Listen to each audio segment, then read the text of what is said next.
Call Dr. Most right now.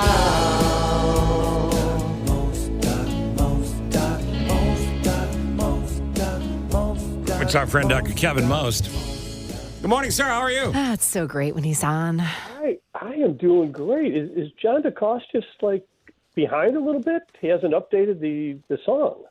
There is stuff that's related to your pre-retirement that we had to do like what would you call that, Michael? Is that a soft edit? It's a radio edit? Well, that would be a razor blade and scotch tape.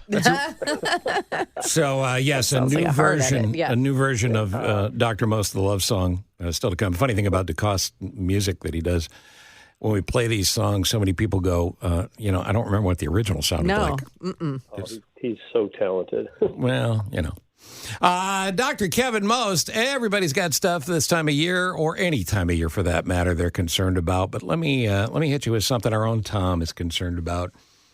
First off, Tom, have a seat, put your headphones on.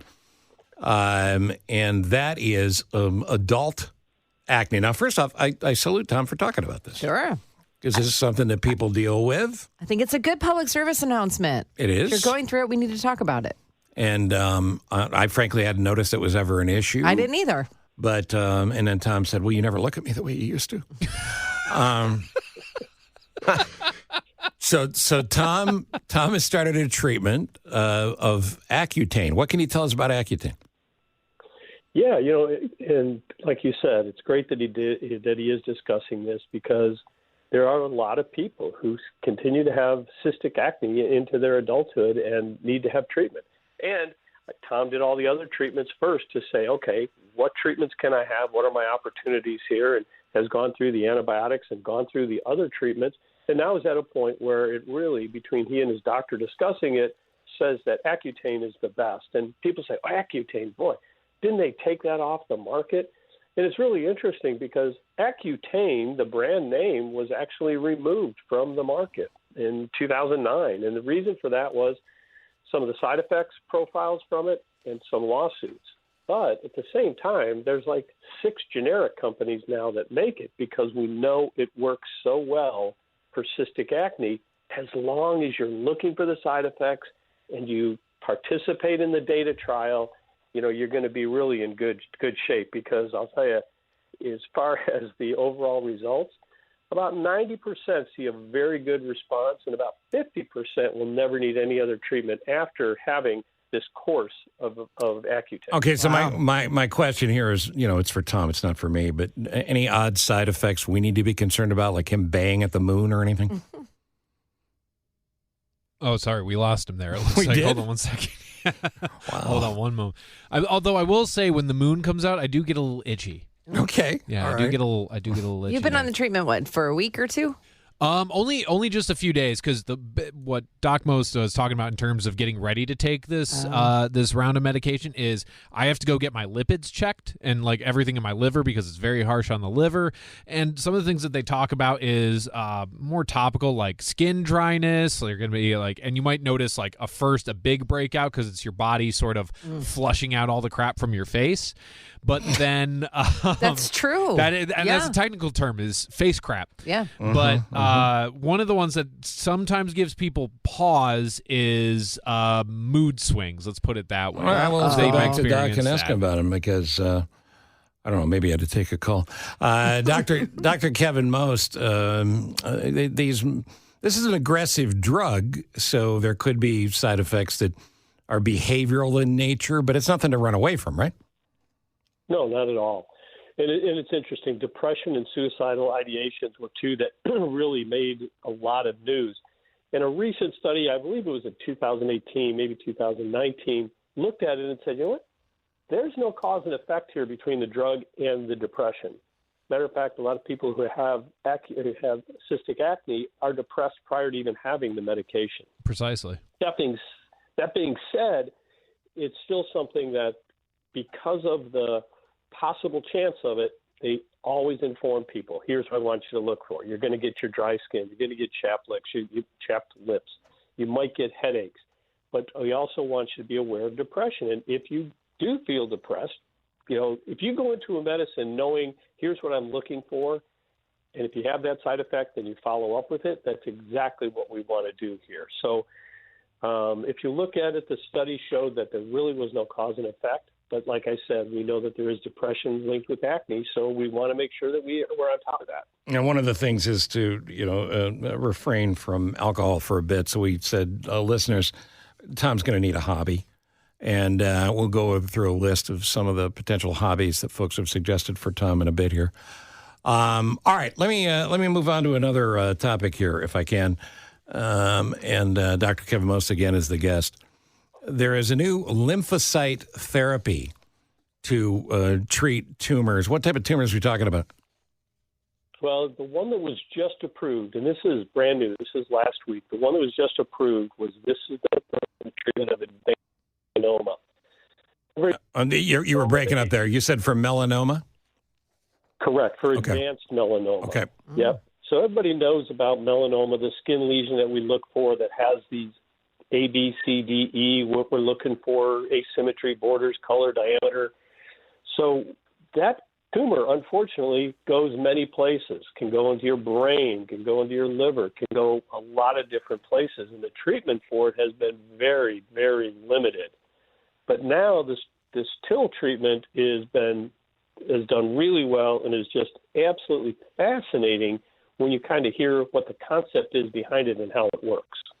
And for folks that are dealing with this, your dermatologist should be all over it, right?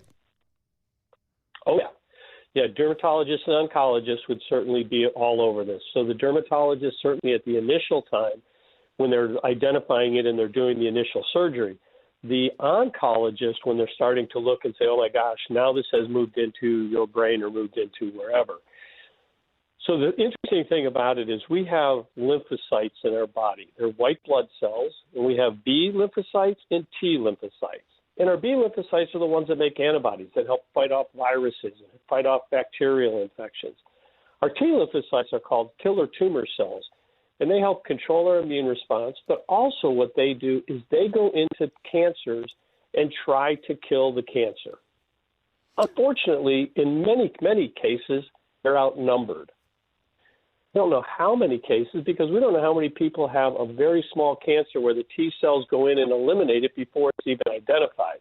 But we do know that as it advances, as the tumor gets larger, we need to change that. So that's the concept behind this is we take those T cells, we take out the tumor, portion of the tumor. We look for those T cells in that tumor. We take those out and then we multiply those. And then we infuse those back into your body. So your own T cells are going back in. So it's not a chemotherapy. And it's amazing how well this has worked in this cancer that it was very difficult to treat. Wow. You're coming back after the break. Did you have a follow-up on this? I just want to, and also I think it's so important to remind everybody that melanoma or skin cancers can go anywhere on your skin, even where the sun doesn't shine. So it's important to remind people to get their yearly skin checks. Jane, you're absolutely right. Melanoma can go under your nails. They can go in your toes. They can go anywhere. And like you said, it doesn't have to be heavily exposed areas. But I'll tell you, the concept of this is where we're taking those T cells, multiplying them, and sending this army back in. And what it showed is that 40% of people saw their tumors either shrink or totally resolve, which is just absolutely fascinating and great news for individuals being treated for this illness. That's great. Texter 630. Hey, it's Bill Kelly. Say hi to Dr. Most. I caddied with him back in the day. So Bill, Doc, Bill. Oh, that's great to hear. Yeah, Bill and his brother both caddied with me and my brothers at Butterfield. Bill was a great caddy. Actually, he was the top caddy one year just before I was. So yeah. Bill's a great guy, a great caddy, and good to hear from him. Yeah, and we've got we should as we get closer to golf season, we'll hit that Evan Scholars program again, so your kids are getting into the greatest job they could ever have, caddying. More with Dr. Kevin Most in a second. Back with Dr. Kevin Most. All right, Doc, let's jump to asthma. Yeah, you can have conversations with Doc that you wouldn't have with regular people, you know what I mean? Xolair, I think I'm pronouncing that right, drug approved to prevent food allergy reactions and still treat your asthma. What level asthma patient needs this? So this is not for asthma patients. This is the interesting thing. You think right now about all the people who have allergies. Think about the kids who have peanut allergies, adults who have peanut allergies, where their parents are petrified that the kid is going to go anywhere or do anything. What they did is they did a study with this drug and showed that if it was used in those individuals, not with asthma, but with an allergy to a medication, that they could tolerate well above what the normal would be for their normal trigger. So in other words... Oh, so this is about food allergies. Yeah. Correct. This is the first drug approved to treat food allergies to prevent the allergic reaction from going from nothing to severe. So how is it meant to, it's not something you would take during a reaction to, say, a food allergy. It's something that you do prior to. It's something you take all the time because, just to make sure it's not going to happen. You're not allergic? Correct, Jane. And you make a very good point there. When someone has a food allergy, we're giving them adrenaline. We give them epinephrine shots, and we're really trying to watch them and give them beta. We're giving them H2 blockers. We're giving them all these medications and steroids to slow down that response. What this is a medicine that you would take every 2 to 4 weeks by injection, and it would prevent those severe reactions. So now it allows that parent to say, I'm not as overly concerned about a severe reaction. Timmy may still be allergic to peanut, but he's not going to stop breathing because he's going to be on this medication. Available yet? Yes, available now. Again, just approved by the FDA on Friday. So the TIL therapy and this were Thursday and Friday of last week. So two really big stories in the health news, and people may not have seen them, but very important. I mean, think about the 17 million people who have food allergies, severe food allergies, and are concerned about, remember when Southwest had peanuts on their flights? Sure. People were afraid my kid was going to have an allergic reaction on those flights. So we still, even kids going to school, that's why we stopped doing, don't bring in cupcakes on your birthday. There's so many kids with these food allergies. So now parents are at least going to be able to have the option to talk to their allergist about this medication, which will definitely, has worked very, very well in the study to block the severe allergic reaction. I was banned from several airlines because I would always bring on my peanut butter and jelly sandwich with no Crusties. I thought it's because you're just nutty. Well, they both go together. A couple of listeners in a second, but first... I got a question. Yep. So this literally could be life-changing for so many people, but if you do this new drug for the food allergies, is it something that you do temporarily or is it something you do for life? No, you know what? It's interesting because some people with food allergies have them as children and then, quote unquote, outgrow them as adults. So your allergist is going to continue to test you to see how much of an allergen you need to make a response. If anybody's had allergy testing where they prick your skin and they do different doses of different allergens to see what you're allergic to and how allergic to it that you are. So this will calm that down and allow you then to potentially, people that grow out of it will not need it. But we do have some adults with severe food allergies where this will be helpful for them, but really going to make the bigger impact in the children. Listener questions from the text line 312-591-8900. I take a daily allergy med. It doesn't seem to be working the way it used to. Should I switch? Well, that's another interesting point because people say, well, I took Claritin and it worked all the time and now it's not working anymore. So certainly going to Allegra would be a good option for you. Trying Benadryl at night might be a good option for you as well.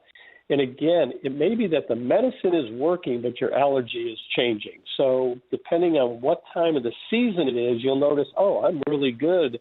My allergies are great in the winter. Well, it's because in the spring now and the warm weather that we've had, that now tree pollens are going to start to pop early. So you may see a little bit of bump in your allergic symptoms that you wouldn't have seen previously. But if you think that the medication isn't working, certainly try a different medication, and the non-sedating ones are certainly the best ones. This is interesting. I've been in the pool all winter, and I've never had a problem with swimmer's ear until now. What can you say about swimmer's ear? It's very interesting that the try to equate the two together. It's fascinating. You know, swimmer's ear is actually a bacteria that gets on the outside of your eardrum, so it's in your ear canal. It's not an inner ear infection. This is an outer ear infection. And it happens when water sits in there and is allowed to sit with bacteria, and you can get infection. Someone who swims in a pool often, especially a pool all winter, is probably at a health club. That water is so highly chlorinated that it would be unusual to get it from there. But you still have bacteria on the skin in your ear, and an ear that doesn't dry well can have the bacteria then build up, and you can end up with swimmer's ear, where you're going to need antibiotic drops that go into the ear, not pills that you would take. See, that's fascinating. See, this is what we learned from Dr. Most. I thought swimmer's ear was water from the pool gets trapped inside your ear canal. Right. And then you got to do that thing where you bend over, smack yourself in the head, and do a kick. Jump up and down. Yeah, I mean, it is water that sits in there and is allowed to, bacteria sits in there and multiplies as well. But it's not like an ear infection. You have an eardrum that protects your inner ear. So this is all outside of the ear. And for the most part, it's pretty easily treated. Now, that being said, I don't want everybody to go now and start sticking Q-tips in their ears to dry out their ears because you have to be extremely careful. People use Q-tips all the time. If you look on the box, it says right on there, don't put in your ear. Reason being is your eardrum is so thin that you can easily put that Q-tip through your eardrum. And unfortunately, right behind your eardrum is your balance and hearing system for your body. So please do not use Q-tips in your ears. Don't stick them in your uses ear. Q-tips in your ears. And isn't it pushing the wax in? It's not actually taking it out. You may think it's taking it That's out. why I like to put a tiny amount of C4 in there and just blow it out. Sports. No, and Jane, you're absolutely right. Pushing it in is what happens, and then you end up going to the doctor, and we have to irrigate that all out. Yep. Swimmer's ear. We're looking for a hobby for Tom. What about bowling? But then he might get bowler's crotch. You know, that's a thing too, isn't it, Doc?